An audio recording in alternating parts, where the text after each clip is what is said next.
Good morning, I'm Angelo Castro III. I'm Angela, and we are the Castros. We bring you the news. And the views that make you think. Sometimes we agree. Sometimes we don't. This is News and Views. And here are today's headlines. The National Bureau of Investigation arrests a Chinese national and seizes alleged spy devices from his vehicle parked near the Comelec main office in Manila.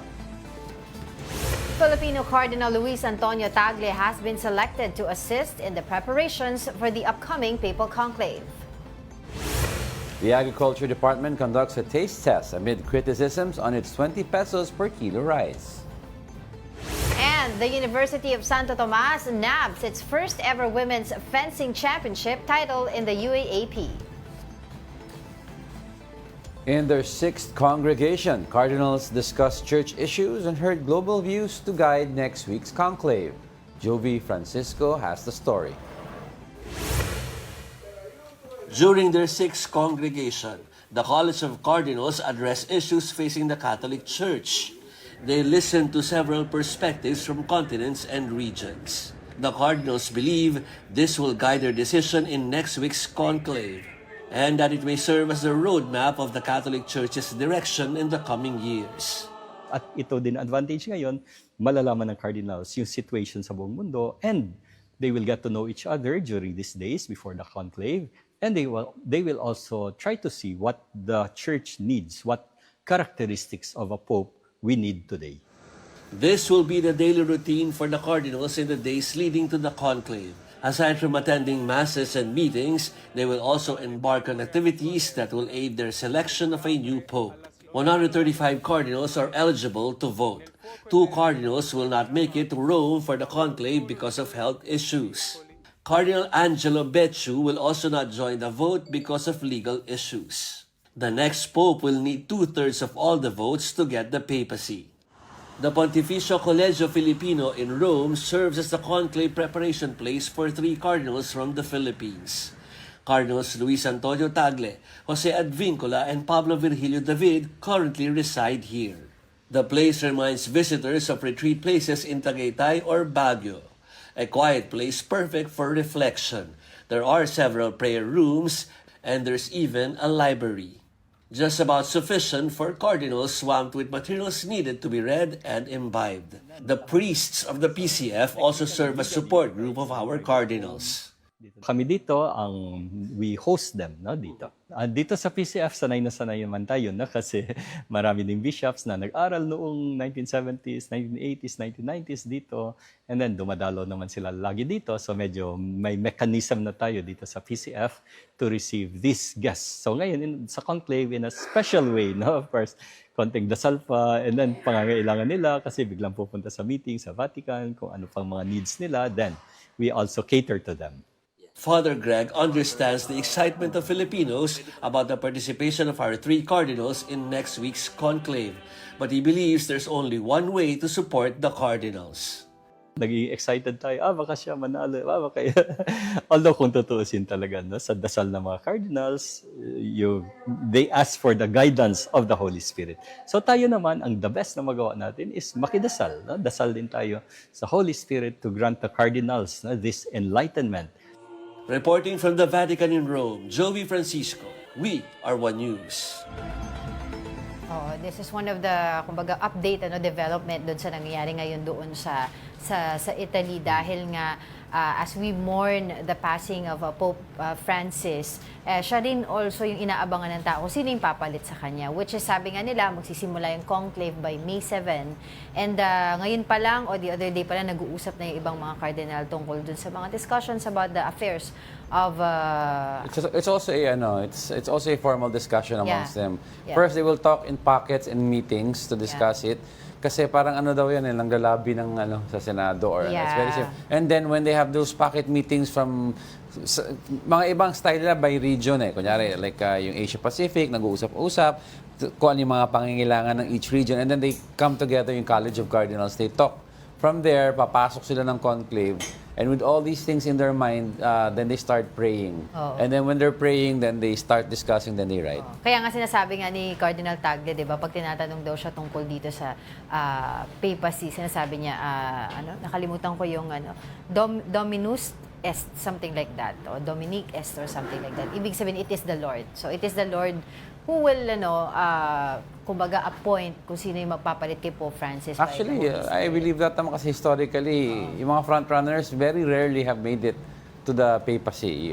John Paul II was similar story to Pope Francis, that he was a popular, charismatic cardinal, but in those days nobody took him seriously because he was an actor, he was pogy, they never thought that he would be Pope material. All of a sudden, naboto siya. Pero ang pinaka-recent history in modern time history of the Catholic Church, ang pinaka-Pope lang ata na talagang naisip mo na from the start na magiging Pope si Benedict. Everyone knew when John Paul, had to be Cardinal Ratzinger at the time But of Germany. during nung election, nung conclave nung sa panahon naman ni Pope Francis, di ba hindi din naman siya yung frontrunner? No? Oh, that's why I'm saying historically it's only Benedict Talaga. ang frontrunner na pumasok in modern history. But si Francis, ang lumalabas pang ang name nun si Cardinal Tagle, yung South African Cardinal lumalabas noon. Yes, siya yung frontrunner Oo. nun, I remember. Kaya when he was declared from sa Argentina, nag-anuhan tao, what? 'Di ba? Yeah. Parang wow, nagulat lahat.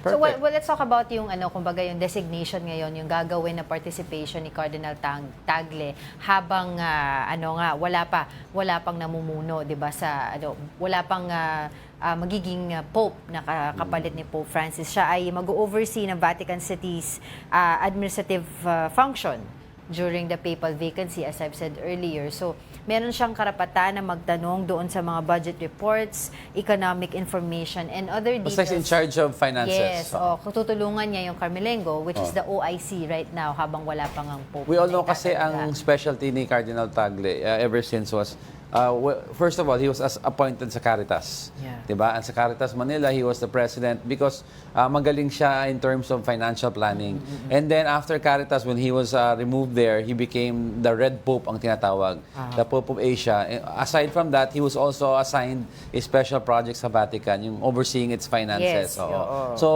madami siyang administrative capabilities na that is a plus side for him. Yes. Oo. So anyway, so yung mga discussions nila dyan will reflect doon sa magiging botohan nila. Kung ano ba yung gusto nilang direksyon ng simbahang katoliko. Gusto ba nilang ituloy kung ano yung sinimula ni Pope Francis, or they want to push back doon sa traditional way ng mga ng Catholic Church. We will see about that.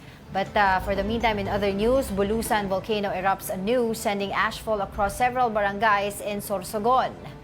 PHIVOLCS said the phreatic eruption occurred at 7:43 p.m. on Tuesday and lasted for 77 minutes. Over 60 volcanic earthquakes, with some lasting up to 12 minutes, were recorded in the past 24 hours. Alert level 1 remains in effect over Bulusan volcano, indicating low-level unrest. Let's get the latest from PHIVOLCS Director Teresito Bacolcol. He's now joining us live via Zoom. Magandang umaga po ulit sa inyo, Director. Magandang umaga din po sa inyo, ma'am and sir. Hingi lang po kami ng update doon po sa activity ng Mount Bulusan. Nasundan pa po ba itong eruption ng Bulusan kagabi? Okay, after the eruption last night, hindi na po ito nasundan, but Okay. for the past 24 hours nakapagtala po tayo ng 66 volcanic earthquakes. And kahapon, yung submission activity is nasa 548 tons per day. And there were, may mga reports po tayo na in some barangays ay nagkaroon po ng ashfall. Halos umabot ng 20 barangays yung naitala sa atin, particularly sa may Erosin, Huban, and Bulan. And hindi naman yung ashfall ay umabot ng, in some areas, umabot ng 1 centimeter yung thickness. Yan, given po yung nakikita nyo ngayon sa Mount Bulusan, no? In moving forward po, anong ina-advise nyo in terms of preparation sa mga outlying areas dito? Okay, so ang advice natin sa ating mga kababayan living around Canlaon Volcano or rather Bulusan Volcano ay maging, they have to remain alert, but kalmado, and at the same time informed. They have to be vigilant kasi yung eruption kahapon is a reminder that the volcano is in a state of low-level unrest. And it can happen again, yung phreatic eruption na nangyari kahapon, April 28, can be repeated in the next few days or few weeks. Just to be clear lang po, Director, para rin po sa ating viewers, prior to this phreatic eruption po ng Bulusan, meron po ba tayong mga nakitang mga signs ng iba pang mga activity ng Bulusan prior to this? Yes, on April 21, naglabas po tayo ng advisory kasi we noticed na dumadami yung volcanic earthquakes. So sinabi natin sa advisory that we released na the residents and the LGU should be vigilant kasi pwedeng magkaroon ng phreatic eruption anytime. And kaya 7 days after, on April 28, nagkaroon tayo ng 4.5 kilometer phreatic eruption na nasundan din naman kahapon. Siguro din po para din po sa kaalaman po ng viewers natin, ma-describe lang po natin yung difference po nung nangyari dito sa Bulusan at saka dun po sa Albay, no? Kasi ito po phreatic, which means steam, and the other way around the po sa kabila. Go ahead po, sir. Yung nangyari sa Legazpi, for example, or sa main volcano, magmatic eruption po yan, may lavang lumalabas. Dito naman sa Bulusan, ito yung characteristic ng Bulusan volcano, puro phreatic eruptions lamang, steam-driven and above. The last time na nagkaroon ng magmatic eruption sa Bulusan na may lumabas na lava was in 1918. Alright, siguro advice na lang po ulit sa ating mga kababayan. Total po, sabi nyo nga po, marami pong abo, no? At saka ilang kilometers po yung sakop po Danger zone. ng danger zone po nito.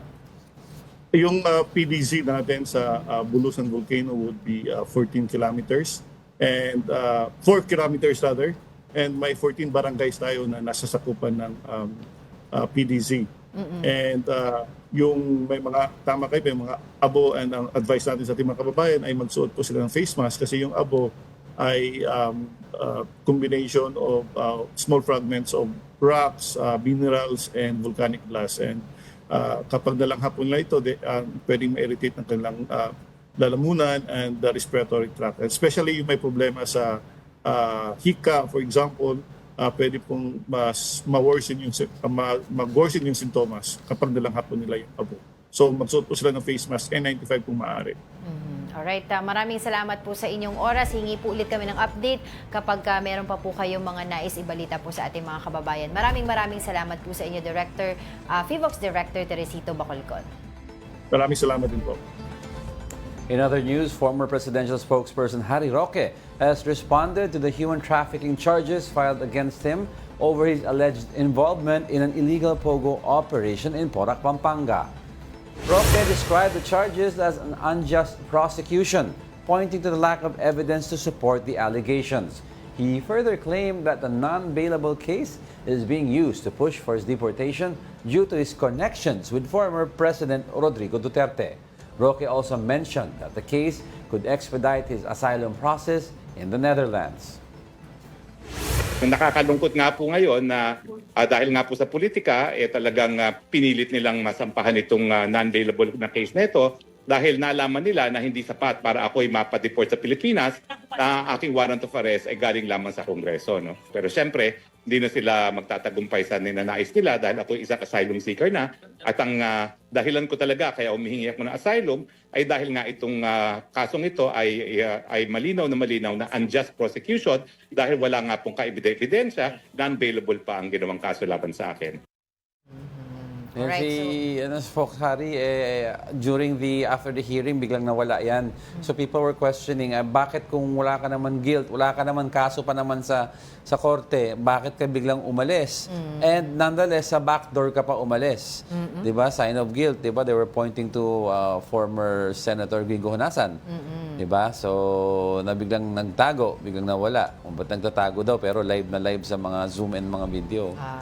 Oo. Pero we'll see, no? Kasi yun nga sinasabi naman niya on his defense, hindi naman daw siya, for sure, hindi daw siya makakalaban ng patas dito. Kaya ganun ang kanyang ginawa. Well, but we will see, as I've said yesterday, no? Kasi guest namin dito si Yusek Claire Castro yesterday.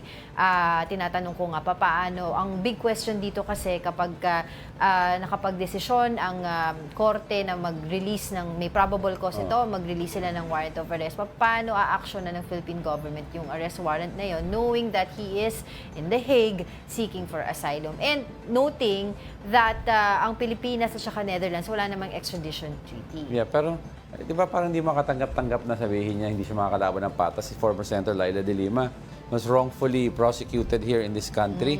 And then sinabihan pa siya ni Harry Roque at saka nila Senator Bato at that time, bye-bye, or humarap ka dyan, may proseso dyan. Kung wala ka namang kasalanan, di ba, mapapawalang sa... Ganun ang tono it's nila. different now when you're on the other side of the Diba? fence. No, I'm saying, yan ang messaging nila noon.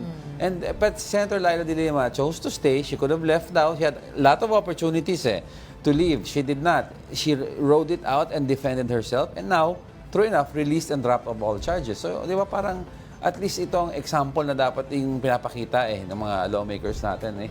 Ito siya lawyer pa siya. Lawyer diba? siya, tinakbuhan niya. But he had a very illustrious career as a lawyer. Yeah. Very noted human rights. Promising pa siya human rights advocate Sa Maguindanao Massacre, he was part of that. Even yung yung sa kaso ni Jennifer Laude. Yeah, o kaya nga Diba? daming nagulat yung tinahak niyang career, di ba?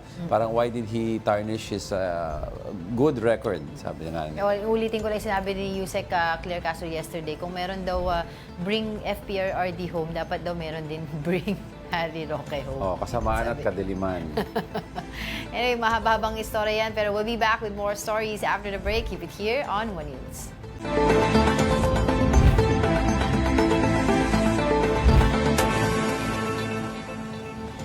Good morning. You're still watching News and Views here on One News. The two provincial governors have been suspended by the Ombudsman ahead of the midterm elections. Here's the report. Less than 2 weeks before the midterm elections, the Office of the Ombudsman has handed down a suspension order on Cebu Governor Gwendolyn Garcia. The 6-month preventive suspension stemmed from a complaint filed against Garcia and other provincial officials over the issuance of a quarry permit in a protected area. The complaint was filed by Moises Garcia de Parini for violation of Republic Act 6713 or the Code of Conduct and Ethical Standards for Public Officials and Employees. In a statement, Garcia said that she respects the processes of the law. She defended the special permit in question, saying there's an urgent need to address critical water shortage in Cebu City and 7 other LGUs. Garcia added that all decisions were undertaken in close collaboration with stakeholders. She maintained that there was no personal interest or malice involved in the action and that it was meant to solve a problem. Meanwhile, the Ombudsman has ordered the dismissal of Albay Governor Grex Lagman for accepting protection money from alleged wetting operators. The order was dated January 28, 2025, but was only released to the media on Tuesday. The Ombudsman found Lagman guilty of grave misconduct which merited, quote, dismissal from the service and all its accessory penalties. Lagman was suspended in October last year, 8 months after a former barangay chairman in Daraga filed a complaint against him. The Albay governor only reassumed office on April 21st. Vice Governor Gleda Bunga will now take his place. Okay. So sinasabi nga ni Gwendolyn Garcia, Governor, tinatanggap niya ito yung desisyon, pero yun nga, ginawa daw niya yung desisyon na yun inirereklamo sa kanya kasi mawawala na ng tubig yung Cebu. Yes. Yun yung pala yung nakikita kong story dun Pero we'll see kasi nga may mga nakikitang halong politika dito sa desisyon Actually, na ito. may napanood akong a short feature on this. I don't remember, a few months. Hindi pa siya medyo malala. No? Pero parang may ini-explain yung other side about yung water projects na yan. Di ba kasi nagtuturuan sila about bakit kinancel yung ibang na-delay and all of this. Tapos parang si Gwendolyn daw, si Governor Gwendolyn Garcia is overstepping her supposed powers in dealing with the issue. Oo, kasi ang dinadahilan niya dito, the Cebu at that time was under a state of calamity. Yes, and she was correct. able to coordinate naman daw, this is according to her, with the DENR at saka dun sa Environmental Management Bureau and the Mines and Geosciences Bureau. So parang yun yung kanyang dahilan dito. Pero still, nakita pa rin ng ombudsman na merong kakulangan. That's why she is on preventive suspension without pay. Para, ibig sabihin kasi dito is, para, alam mo yun, kasi siya in power, hindi magkaroon ng conflict doon sa magiging investigation na gagawin para sa kanya. Does it mean na guilty na siya kaagad? Di ba parang they liken ito yung nangyari sa chocolate, sa Bohol? Diba? May nag-coordinate with the DNR but he did not coordinate with took the proper steps and with the proper agencies of the DNR. Yan yung sinasabi nila kay Governor Garcia. She did coordinate pero yung proper agencies within the DNR hindi inano yung proseso na maayos. Ang nakikita ko ang ano dyan kasi, under state of calamity at that time eh. Yes. Diba there are certain rules, Provisions under state of It calamity. grants you full access to yung mga pondo and to make decisions to ano. Pero ang problema is I don't know about kung sakop nito yung pag environment na Yes. pinag-usapan. Alam ko state of calamity does not empower you to to make decisions that would affect the environment. Alright, sige. Alright, in other news, President Bongbong Marcos rejected Senator Amy Marcos's claim that the administration orchestrated a plan to arrest former President Duterte and undermine the Duterte family. Senator Amy Marcos is adamant the arrest of former President Rodrigo Duterte last March was illegal, but the palace is steadfast. Digong's capture was sheer enforcement of the law. Still, Amy wants the Office of the Ombudsman to investigate key cabinet members and officials of her brother involved in the arrest. These are Justice Secretary Jesus Crispin Remulla and his brother Interior Secretary John Vic Remulla, PNP Chief General Romel Marbil, and CIDG Chief Nicolas Torre III. Senator Marcos made the recommendation as she presented additional findings from her Foreign Relations Committee hearings. Napatunayan ang motibong politikal na napag-aresto sa turnover kay PRRD sa pamagitan ng mid-election final campaign sprint action plan ng Lakas CMD nung nagtipon-tipon ang matataas ng opisyal nung petsang 22 ng Abril. Nakaraang ilang linggo lamang, inilarawan ang mga nagawang mga Oplan Horus. Isang operasyon na inilunsad noong Abril 2024 na naglalayong pabagsakin ang dalawang Duterte. Amy also accused the administration of her brother President Bongbong Marcos of attempting to divert public attention from the issue. Hindi inaasahan ang political backlash sa pag-aresto sa dating Pangulo. Kaya ngayon, sinusubukan nilang kontrolin ang sitwasyon sa pamamagitan ng pag-focus sa West Philippine Sea, pagsisi sa China, at sa huli ay iuugnay ang pagtaas ng suporta kay Duterte sa sinasabing kampanya disinformation ng China. Senator Marcos, however, stopped short of saying if her brother had a hand in the alleged plans. Masamang-masama ang loob ko, ngunit ang akin lamang, kailanman hindi kami nag-away ng aking kapatid. Yung mga amuyong sa palasyo, yung mga nariyan, yung mga lulong, ayun, sila po ang ating kaaway. At hindi ko naman kinakampihan ang isang panig laban sa isa. Ang pinapanigan ko lamang ay ang soberanya ng Pilipinas na isinusuko natin. Nakakahiya naman itong ginagawa natin na. Ma'am, sino daw yung lulong? Abangan po ninyo. Abangan po ninyo. Senator Marcos also claims she has heard rumors that the International Criminal Court will soon issue an arrest warrant against Vice President Sara Duterte. She vowed to oppose the implementation of the said warrant. In a chance interview, after his sister's statements, the president only had this to say. Everyone's entitled to their opinion. I disagree. Meanwhile, the Remullas said they are ready to face any charges. Yeah, well, I'm happy that she believes in due process. Unlike the people that she's defending. Hindi naman tayo natatakot dyan. Kaya ginawa namin yung dapat gawin. To our best judgment. It's hard to understand yung something like this na magkapatid at sasabihin ng isa, si Senator Amy, Hindi sila nag-aaway. Nag-aaway daw niya yung mga amuyong at lulong. At abangan natin sino yun. Alam mo, while it's nice to see na, di porket magkapatid kayo, magkapina, na meron silang opposing opinions, it's just that, in denial kasi yung isang kampo na may away. Tapos may away na talaga, di ba? And in the first place, lininaw ng kabilang kampo, lininaw ng camp nila, President Marcos, there was a playbook, but not a playbook to arrest. There was a playbook for the arrest. In other words, kung may nangyaring order, meron sila, buksan natin yung libro, ano ang gagawin? Saka, Yun daw. tingin mo ba, it is logical to do a playbook na para pabagsakin ang mga No. Duterte. Ang playbook nila, inamin naman, in the eventuality, ang word na ginamit pa nga nila, yung Secretary Remulla, in the eventuality may mangyaring arrest order, anong gagawin natin? Siyempre, this is government. Every movement of government, meron yan manual, may protocol, di ba? Like PNP.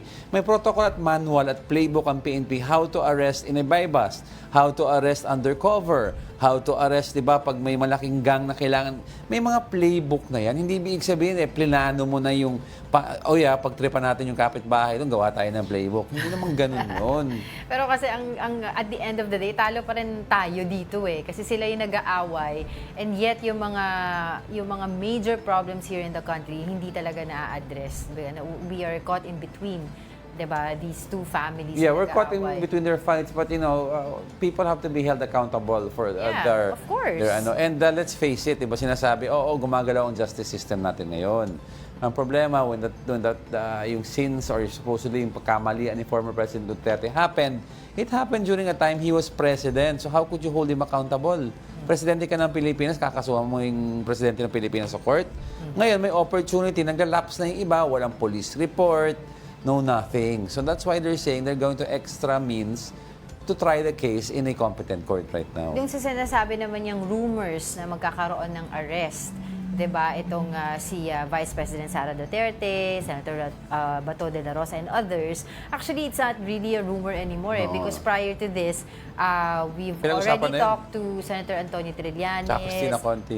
Attorney Cristina Conti, saying na marami talagang kasama dun sa finailan ng case. Pero in all fairness, Just so happen na una nga talaga itong si President, Pangulong primary Duterte. Oo. Pero in all fairness naman to sila, Senator Trillanes, hindi man nila sinabi na, when we asked, remember, parang susunod ba si Vice President Sara, parang ang word lang naman, possible, pero ang alam nila, it's Senator Bato, supposed to be next. And yung isa pang PNP chief before.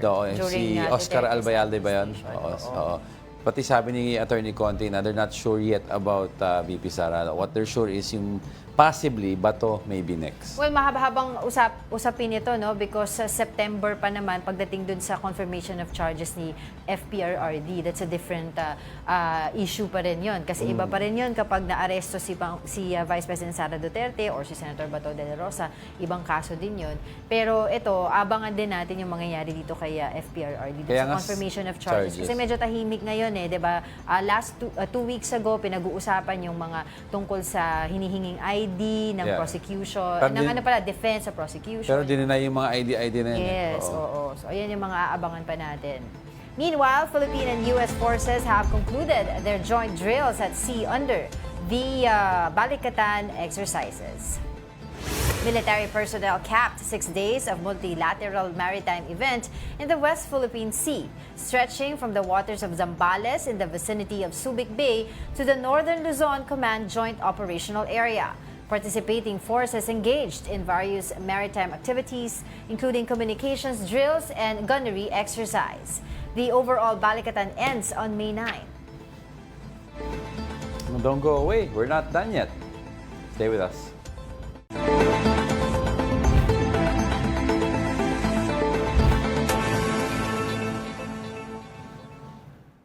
Welcome back. You're still watching News and Views here on One News. With the 2025 midterm elections just around the corner, how are preparations shaping up? We got the latest from Comelec spokesperson Attorney Rex Laudianco. Attorney, thank you for joining us. Magandang umaga po, Sir Angelo, Ma'am Angelo, viewers. Good morning po. All right, Attorney, let's get right to it. Malapit na tayo magka-eleksyon. As of this point, sa today, kamusta na po ang state of preparations natin? It's all systems go po. In fact, we had just concluded yung graduation po ng ating Yes. Filipina. Attorney, napuputol po kayo. Attorney, napuputol Hello. pa. Hello, ma'am. Yan. Better. Hello Go po. ahead. Yeah, pakiulit pa. Apo, ngayon nga po, where all systems go at ngayon nga po katatapos lang nung graduation rites ng ating mga PNP po na tutulong sa amin as quick reaction forces, as security forces, pati na rin po yung mga makikisama sa amin bilang ilang special electoral boards.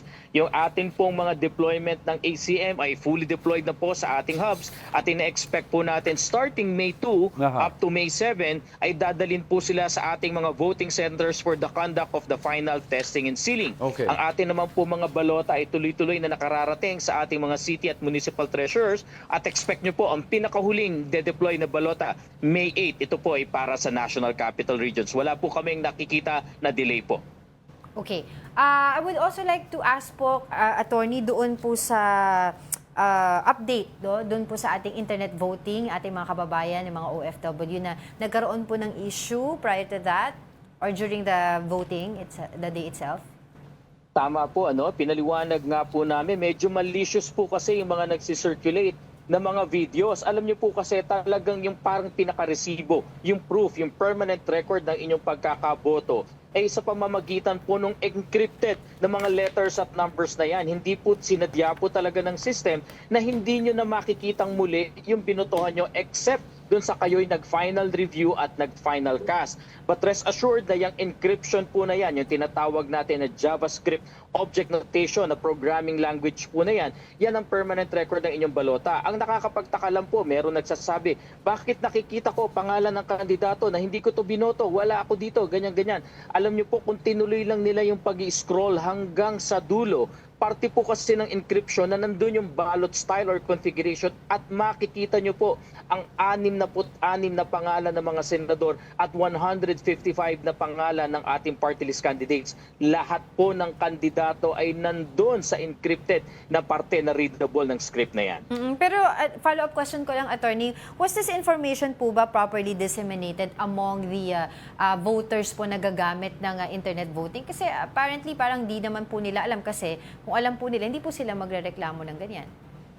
Tama po. Kung mapansin nyo po, yung mga sumubok nung nauna, nung nag-enroll po starting March 7, na nakapag-trial voting, wala po sa kanila nagtatanong dahil na-navigate po nila yung system. At nandun naman po yung description ng sistema. May helpline po tayo, may website na information website na makakatulong. Ang nakita po namin kasi na talagang namroblema dito, yung pong first time na nag-enroll at bumoto kagad. Pero nonetheless, tinutulungan naman po tayo ng ating Department of Foreign Affairs, mga embassies at konsulada, na iparating informasyon at naglabas na rin po tayo ng video infographics patungkol dito. At sana naman po yung nagkakalat ng video, okay lang po yan. Una sa lahat po, dapat hindi nga binibideo pero dahil na-videohan nyo naman, sana ipakita hanggang dulo. Nang sa ganun, malaman ng mga nanonood ay nandun pala lahat ng pangalan ng kandidato. Hindi lamang yung sinasabi na hindi binoto. Alright, Attorney, in other issues, kamusta na po ang mga show cause order natin? Ilan na po ang na-file na show cause order ng COMELEC at ano na po ang mga status nito? Halos 80 na po ang na-file na show cause orders ng ating Committee on Contrabigay. Doon naman po sa Task Force Safe, yung sa laban sa bastos na pangangampanya, umabot na po sa 9. Insofar as the Task Force Safe is concerned, may 2 na po sa kanila ang nasampahan na formal na petition for disqualification. Doon naman po sa ating Committee on Contrabigay, ongoing po yung pag-receive ng kanilang mga sagot at ine-evaluate po ito. Ganun din po ang kapupuntahan nito. Kung satisfactory na naipaliwanag po yung insidente, yung pangyayaring na-report sa COMELEC, that would be the end of the fact-finding investigation. Okay. Pero kung may kinakitaan po kami na talagang may basis na nalabag ang ating batas, whether vote buying, vote selling or abuse of state resources, hindi po magse-second thoughts ang ating Committee on Contrabigay na mag-file ng petition for disqualification at the same time, criminal complaint for vote buying. Okay. Attorney, itong 2 na binabanggit niyo po, sino po to? Yung una po ay yung si ating congressional candidate sa Pasig, si Attorney Christian Sia. Yung ikalawa po ay dun sa si Governor Onavia po. Diyan po sa Region 10. Okay, and yung remaining po, do we expect na all of these will be resolved at least a few days before yung actual voting? Tama po, yun po ang tagubilin ng Commission and Bank na lahat ng recommendations doon sa show cause order ay ilabas na nang sa gayon. Kung kailangan mag-file ng petition for disqualification, makapag-file na bago pa man po sila maghalalan o bago mapuklaim may impact po kasi yung pagfa-file ng petition before the proclamation.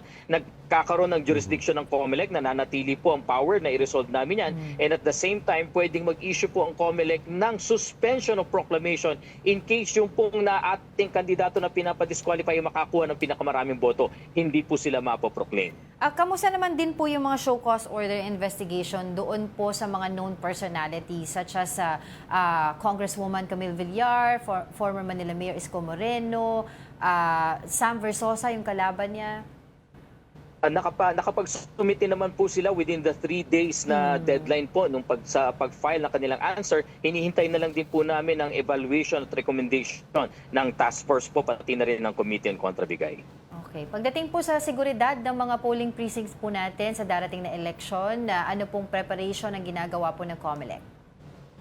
Mas pinaigting po natin ngayon ang deployment ng PNP at ng AP. Kasama na nga po pati ang Philippine Coast Guard sa deployment ng COMELEC. Sisiguraduhin po natin na lahat ng voting centers, lahat ng canvassing venues, pati na rin generally ang ating mga lugar para naman po yung mga botante natin. Ito po pinaka-importante sa atin, na sila po ay hindi mangangambang lumabas ng bahay. Malaya silang makaboto at matiwasay na makakauwi ng kanilang mga bahay. Yan po ang goal ng COMELEC sa deployment po na nagaganap. At bukas nga po, dadalawin pa ng COMELEC ang ating evacuation center dyan po sa may La Carlota, sa Negros Occidental, para siguraduhin po yung 4 na munisipyo na nagkaroon ng evacuation po, yung La Carlota, La Castellana at iba pa, ay makakaboto pa rin po sila kahit na po sila ay wala doon sa mga lugar kung saan sila nakatira dahil po sa pagputok nga ng Mount Canlaon. Dito naman po sa Sorsogon, wala naman po kaming nakikita pa na maaapektuhan, ngunit handa po kami na ilipat yung kanilang botohan kung sakali pong madadala po sila sa evacuation center. Alright, maraming salamat po sa inyong oras. That was COMELEC spokesperson, Attorney Rex Laudianco. Alright, officials from the Department of Agriculture conducted a taste test of the 20 pesos per kilo rice, NFA rice, to assure the public of its quality amid growing criticisms. Here's the report. Secretary Francisco Tiu Laurel and other officials of the Department of Agriculture personally tasted the 20 peso per kilo NFA rice to assure the public of its quality. This comes amid criticisms that the grains the DA is about to sell are not fit for human consumption. Vice President Sara Duterte even likened its quality to pig feed. While the DA acknowledged that NFA grains are a bit more crushed than those typically sold in markets, they emphasized that the rice still cooks up white and fluffy. This is basically the 29 and the 33. So it's the same rice. Kaya nga yung sinasabi nila na pangit ito, kaya ayoko nang banggitin yung sinabi ng ating isang political leader. That is the least of my problems. President Bongbong Marcos has earmarked 4.5 billion pesos to fund the program. For the pilot run, the DA will release 370,000 metric tons of NFA rice, which they plan to sell until December. The agency is looking to roll out the program in the Visayas starting May 1. However, while the initiative has been exempted from the election spending ban by the COMELEC, local government units which will partly subsidize the program will also need to secure exemptions. In case this does not happen, the program's rollout will have to be postponed until after May 12 polls. Meanwhile, DA spokesperson Assistant Secretary Arnel de Mesa assured the public that local farmers would not be at a loss due to the rice program. Actually, mahal ang bili ng NFA kumpara doon sa mga local traders natin. Last year, yung bili ng NFA on average nasa 27 dahil talaga mataas yung presyo. Ngayon naman, dahil bumababa ang presyo sa international market, though mataas pa rin yung pagbili ng NFA, ang inalaw kasi ng NFA Council for dry and clean, nasa 23 hanggang 30 peso yung range ng bilihan. So depende sa lugar, nagbabago rin yung bilihan ng NFA sa bawat nabibiling palay sa ating mga magsasaka. To further discuss this issue of the 20 pesos per kilo rice program, we are joined by Attorney Joycel Panlilio, the DA Assistant Secretary for High Value Crops and Sagip Saka and Intellectual Property. Good morning po. Thank you for joining us. Good morning. And good morning to everyone. Ma'am, si Pangulong Bongbong Marcos po, ang sabi po, ang DA po ay has allocated 4.5 billion to fund ito pong programa na ito. The question here, paano po ba natin mamamanage itong budget? Ganito pong kalaki, and how sustainable is this going to be? The budget allocated for this one, the 4.5 million, will be used to fully subsidize po yung mga ibebenta po natin sa LGUs and sa Kadiwa ng Pangulo stores po natin. And as to the sustainability, we are still crunching the numbers because we are still in the pilot stage. So we will see po in 2 to 3 or up to 6 months. Kasi I understand, sinabi nga po ni Yuse Claire Castro dito sa programa namin yesterday na yung ibebenta po dito na 20 pesos ay sa totoo lang in the market o sa NFA, nabibili po ito ng 33 pesos. So this is going to be heavily subsidized as we all know it. At syempre po, ang concern din po dito kasi ito po yung manggagaling sa pondo na pera po ng ating bayan. Yes, out of the 33 pesos po, the portion of that, which is equivalent to 13 pesos, will be subsidized and that will be taken from the 4.5 billion, but it would depend if the portion of that rice would be sold by the LGUs, then the LGU will share 650 out of the 13. Madami pong Yusek, na madami pong reaction ng mga tao about the programs na sinasabi na sana yung pondo na lang daw inallocate na lang for long-term projects. Ano po ang sagot natin dito? Meron naman din po kasi kaming pondo under the National Rice Program as well as doon po sa RCEP for the rice production. So this is actually a pilot project, and then we, after around 6 months, we'll conduct an assessment and evaluation of the program, and we'll see the sustainability. And of course, we at the same time we are also providing interventions for our farmers for increased productivity para po ang ating pong cost ng production ay mapababa, mapataas ang production, at para po makarating po tayo doon sa 20 pesos na presyo per kilo na wala pong subsidiya ang gobyerno. So bago po to i-roll out nationwide, i-determine po pa po ba kung feasible ito via its partial rollout or nakaset na talaga magiging nationwide to? Sa ngayon po ay magsisimula po tayo sa Cebu, but meron na po kasi tayong pagsisimulang pagbebenta sa Kadiwa ng Pangulo sa May 2.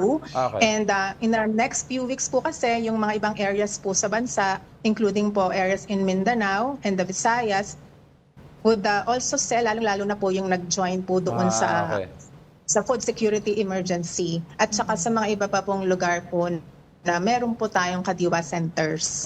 Okay. Ma'am, kasi po ang nakikita daw po ng Federation of Free Farmers here na one of the factors bakit po magagawa itong programa na ito ay para ma-decongest yung ating NFA warehouses. Ang tanong po dito, gaano po ba katagal na itong mga rice na ito, itong mga bigas na ito na nakatambak po dyan sa mga warehouse po natin sa NFA? Majority po kasi dito, ang age po nito ay mga 3 months na po siya. Yung mga nakakasama po na stocks po natin during the declaration of the food security emergency ay nailalabas naman po yung mga portion na yun. Kaya yung karamihan po sa stocks po natin ngayon ay mga 3 months old po siya. Hindi naman po siya katagalan. And ang bigas naman po natin or ang palay ay maganda po siya up to 1 year, and nagsisimula naman po yung aging once na meal na po natin ito ay inilalabas naman po ito sa loob po ng 3 buwan. Kasi parang I understand, bago po i-declare yung food declaration emergency, sabi din po yung mga nasa NFA warehouses, 3 months na rin daw po in stock yun. So ngayon po 3 months in stock. Gumalaw po ba yung mga nandoon when we did yung food emergency declaration? Yes po, gumalaw naman po ito dahil may mga provinces po kasi na nagbenta po sa kanilang mga lugar na yung 33 pesos per kilo po ito, like yung nauna nga po dito dati, yung San Juan at saka po yung Navotas. Meron din po sa Nueva Ecija, sa Laguna, sa Bulacan, even po sa Cotabato at saka sa Mati City po sa Davao. Doon po So sa mga, gumalaw po sila. Okay, doon po sa mga nag-criticize po ng kalidad po ng mga bigas po dito na gagamitin po natin for the 20 pesos per kilo program. Isa po sa sinasabi nila, medyo broken nga po yung mga butil ng bigas and madali daw po mapanis yung mga ganitong klase ng bigas. Sa totoo lang po, yun po ang aming lunch sa office. Ako po mismo kinakain ko to at mas maganda pa nga po ito kaysa po doon sa mga ibang nakakain ko sa labas. So, at ang pagka-broken po nito is 25% po ito. Hindi po siya ganun kadaming broken. And well-made naman po ang mga ito. At nakita naman po kahapon yung sample po na naipakita po ng departamento na maganda po ang klase ng bigas na ito. So, lastly po ma'am, tuloy po ba ang rollout nito by May 1? Knowing na sabi po ng COMELEC, magkakaroon po ng desisyon dito kasi tungkol sa guidelines po nila eh. Sa mga oras na to po, wala pa po akong feedback kung natanggap na po ba ang desisyon ng COMELEC doon po sa application ng Cebu regarding po sa pagbebenta po ng bigas simula po bukas. Pero ang sa kadiwa po ng Pangulo ay magsisimula na po kami dito sa Metro Manila sa Friday. Pero para lang po muna ito sa mga vulnerable sectors like the senior citizen, ang ating pong mga persons with disabilities, and yung mga 4-piece beneficiaries po natin. And meron po tayong limit na 30 kilos po per month for our pilot implementation po ito. Alright, maraming salamat po sa inyong oras sa ASEC Joycel Panilio. Thank you very much and good morning po again. Alright, now in sports, UST clinches its first ever UAAP Women's Fencing Championship, ending the UE's long-standing dominance in the sport. The details in this report by Mobile Journal Denise Valdesancho.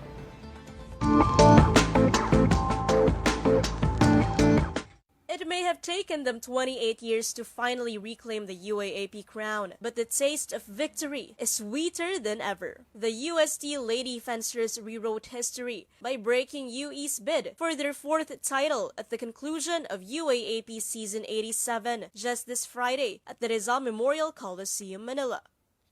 Actually, parang girls pa lang po kami, nasa girls division pa lang kami. Naging dream talaga namin, una maka-gold medal lang, matalo yung mga kalaban. Yung championship, never pa namin naisip dati. Gusto namin, step by step lang, isa-isa lang. From mere dreamers to now having the championship at the palm of their hands, what made it different this time? Hindi nagbabago is yung determination na manalo po. Siguro ngayon lang po, mas lumabas yung passion namin for our sport. And yung passion na maipanalo po talaga para sa UST. It was never an overnight thing, as most of the ladies have been part of the UST fencing team since high school. From there on, they knew sacrifices were to be made. For months, we trained every day after school. Even during holidays, hindi namin pinapalagpas. Maghapon talaga yung training. We stayed committed and dedicated talaga despite our packed schedules with academics. Looking back at that exact moment, all they needed was another gold to finally claim a championship. They rightfully did so in the Sabre team final with a thrilling 45-40 victory over UE. For most valuable player Jana Katantan, it was a victory that proved their doubts wrong and their determination right.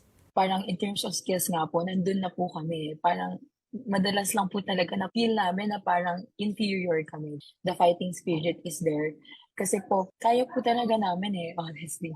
UST ended their UAAP Season 87 campaign with 3 golds, 3 silvers, and a bronze. And while it took them 28 years to climb back to the top, for this young, determined team, this championship isn't the end of the story. It's only the beginning of what they hope will be a lasting legacy. Hindi po siya nag-end here. Yung goal lang po namin ngayon is parang maging consistent and to build on this success po. Ang need na lang po talaga namin ngayon is yung lakas ng loob po namin to carry on po yung legacy na iniwan sa amin ng seniors namin. Mobile journalist Denise Valdesancho. We are One News. Before we let you go, I'd like to leave everyone with a quote that hopefully will make your morning a little better. A little thought and a little kindness are often worth more than a great deal of money. And that wraps up today's episode of News and Views. Join us again tomorrow. I'm Angela Lagunsad Castro. And I'm Angelo Castro III. We are One News. All sides, all the time.